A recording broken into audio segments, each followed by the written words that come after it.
Hello बच्चों, क्या हाल चाल। मैं अनुराग खरे और स्वागत है आपका मेरे चैनल विद्यारथी पे। आज हम लोग करने जा रहे हैं differentiation by substitution method. Most of the students को डिफरेंशिएशन और इंटीग्रेशन में ही प्रॉब्लम होती है।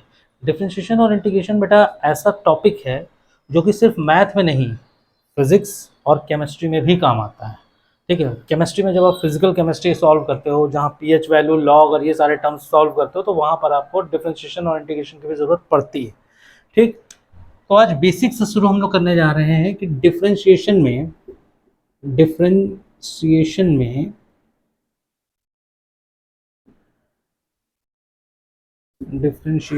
Bye substitution method. ठीक, डिफरेंशिएशन बाय सब्स्टिट्यूशन मेथड, ओ और एन एक ही में हो गया है, सब्स्टिट्यूशन मेथड। तो देखो क्या है सब्स्टिट्यूशन मेथड। सिंपल सा फंडा है कि अगर कोई एक function y equals to sine x given है, तो इसका अगर हमें dy बाई डी एक्स निकालना है, डिफ्रेंशिएट करना है, तो सिंपल सा हो जाएगा dy by d x equals to sine का डिफ्रेंशिएशन होता है cos x। सिंपल हो गया ये। ठीक, लेकिन अगर यही function y equals to sine of cos x दे दे, ठीक है, देखो यहाँ पे दो चीजें इन्वॉल्व हो गई। साइन के फंक्शन में कॉस को इन्वॉल्व कर दिया गया। Sine is a function of theta और थीटा में आपको कॉस इन्वॉल्व कर दिया गया, और कॉस किसी तीसरे का फंक्शन है एक्स का। ठीक है, तो यहाँ पे sine is a function of cos and cos is a function of x. तो ये तरीके जब आते हैं ना, इस तरीके के जो फंक्शंस आते हैं, इस तरीके के जो क्वेश्चंस आते हैं, वहां पे बच्चों को प्रॉब्लम होने लगती है ये भी आसान। तो इसको डिफ्रेंशिएट कैसे करेंगे? इसको डिफ्रेंशिएट करने का तरीका क्या है कि आप cos x को t मान लो, सब्स्टिट्यूट कर दो, जिसको हम लोग कहते हैं सब्स्टिट्यूशन मेथड। ठीक, तो यहाँ पर t equals to cos x अगर हमने पुट किया, तो ये फंक्शन क्या रिप्लेस हो जाएगा? y equals to sine of t। ठीक, मोटिव क्या था? मोटिव ये था कि इस फंक्शन का हमें dy बाई डी एक्स निकालना है। तो अब ये फंक्शन जब t में रिप्लेस हो गया, तो इसको निकालने के लिए हम dy बाई डी एक्स कैसे निकालेंगे? इसका dy by d T into d t by d x, जिसको हम लोग सब्स्टिट्यूशन मेथड या चेन रूल भी इसको कहते हैं। ठीक, टी में सब्स्टिट्यूट कर लो या टी, ये देखो चेन बन गई ना, एक के बाद एक, इसको चेन रूल भी कह सकते हैं। ठीक, तो यहां से टी कट गया, d y by d x हो गया। अब देखो है क्या, साइन टी का हमें d y by d t निकालना है। D y by d t क्या हो जाएगा? साइन टी का d y by d t, t के रिस्पेक्ट में अगर इसको हम डिफ्रेंशिएट करेंगे तो ये कॉस टी हो जाएगा। ठीक, फिर हमें क्या निकालना है? D t by d x, d t by d x. T को एक्स के रिस्पेक्ट में अगर हमें डिफ्रेंशिएट करना है, तो टी है क्या? कॉस एक्स है। एक्स के रिस्पेक्ट में इसको डिफ्रेंशिएट करेंगे तो माइनस ऑफ साइन एक्स हो जाएगा। ठीक, वैल्यू पुट कर लो यहाँ पे, d y by d t की वैल्यू क्या आ गई? Cos t. कॉस और टी क्या था? टी तो कॉस एक्स था, तो cos of cos x into d t by d x. D t by d x की वैल्यू क्या है? माइनस ऑफ साइन एक्स, तो माइनस ऑफ साइन एक्स। यहाँ पे क्या आ गया? ये minus of cos x into sine x. तो ये क्या आ गया? इस गिवन फंक्शन का d y by d x, x के रिस्पेक्ट में ये फंक्शन ऐसे डिफरेंशिएट होगा। तो ये था सब्स्टिट्यूशन मेथड, बहुत लेंदी, बहुत टाइम टेकिंग। ठीक है, अब इसका ट्रिक देखो क्या है। इसका ट्रिक है कि सेम फंक्शन है, इसका आंसर क्या आया? इसका आंसर हम लोग लिख लेते हैं d y by d x. इसका आंसर आया है minus of cos x into sine x. ठीक, ये इसका आंसर आया है। चलो अब जरा ट्रिक से इसको करते हैं सॉल्व। इसी क्वेश्चन को हम लोग ट्रिक से हम लोग सॉल्व करते हैं, देखते हैं सेम आंसर आता है या नहीं। देखो, हमें इस फंक्शन का d y by d x निकालना है। ठीक है, मतलब डिफरेंशियल ऑपरेटर कौन है? D x. डी एक्स के रिस्पेक्ट में इस फंक्शन को डिफरेंशिएट करना है।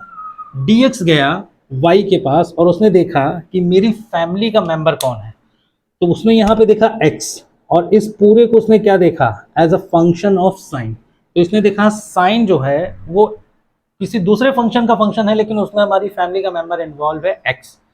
तो इसने साइन x को डिफरेंशिएट किया और साइन x का डिफरेंशिएशन हो गया cos x।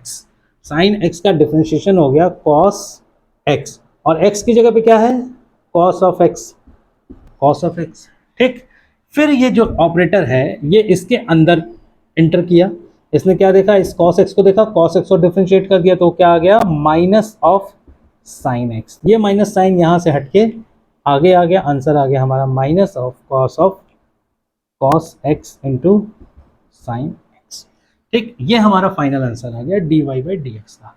तो बताओ वो सब्स्टिट्यूशन वाला मेथड अच्छा था या ये अच्छा था? तो इसी तरीके से इस ट्रिक से हम लोग बड़े से बड़े डिफरेंशिएशन को आराम से सॉल्व कर सकते हैं। फॉर एन एग्जांपल, मान लो सपोज करो अगर y equals to e to the power x square plus 2x plus 5 ये फंक्शन दिया हुआ है, e की पावर में है ये x square plus 2x plus 5, e की पावर में अगर x square plus 2x plus 5 दिया तो इसको डिफरेंशिएट करने के लिए t वगैरह लगाने की जरूरत नहीं है, सिंपल इसका डिफरेंशिएशन करो। कैसे?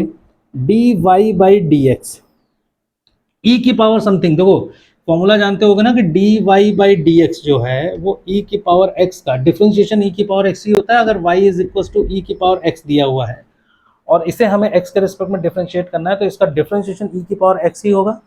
तो ये देखो e की पावर में जो भी है वो x का फंक्शन है ना, तो इस यहाँ पे जब हम dy बाई dx निकालने जाएंगे तो इस ऑपरेटर को क्या नजर आएगा, ये e की पावर समथिंग x का फंक्शन है, तो इसको ये सीधा सीधा डिफरेंशिएट करेगा e to the power x square plus 2x plus 5, जो था एज इट इज उसने उसको डिफरेंशिएट कर दिया। फिर अब ये ऑपरेटर इसकी पावर के पास जाएगा इसको डिफरेंशिएट करने के लिए, तो जब ये इसकी पावर के पास जाएगा उसको डिफरेंशिएट करने के लिए तो इसने इसकी पावर को डिफरेंशिएट किया, x स्क्वायर को डिफरेंशिएट करेगा 2x प्लस 2x को डिफरेंशिएट करेगा तो 2, 5 को डिफरेंशिएट करेगा तो कांस्टेंट 0। तो फाइनली इसका जो dy बाई dx का आंसर आएगा वो क्या आएगा, वो आएगा 2x plus 2 bracket e to the power x square plus 2x plus 5। तो ये एक ट्रिक है जिससे आप किसी भी डिफरेंशिएशन को बड़े आराम से कर सकते हो। देखो अगर इसको सब्स्टिट्यूशन में लेके चलते तो लंबा होता और सब्स्टिट्यूशन मेथड ज़्यादातर बच्चों को समझ में भी नहीं आता, उनको कन्फ्यूजन बना रहता है। इसको अगर हम इस तरीके से लेके चलें कि y is equal to e to the power something power है, फंक्शन x का है, तो e की पावर x का डिफरेंशिएशन तो e की पावर x ही होता है, एज इट इज इसको डिफरेंशिएट कर दिए। फिर ये d बाई डी एक्स इसकी पावर में एंटर किया, यहाँ पहुंचा, यहाँ पे इसको पूरा एक पॉलिनोमियल दिख गया क्वाड्रेटिक, उस क्वाड्रेटिक को इसने डिफरेंशिएट कर दिया 2x प्लस 2 के टर्म में। इन दोनों का आपस में क्या होता है, मल्टीप्लीकेशन, ये ध्यान रखना, ठीक है।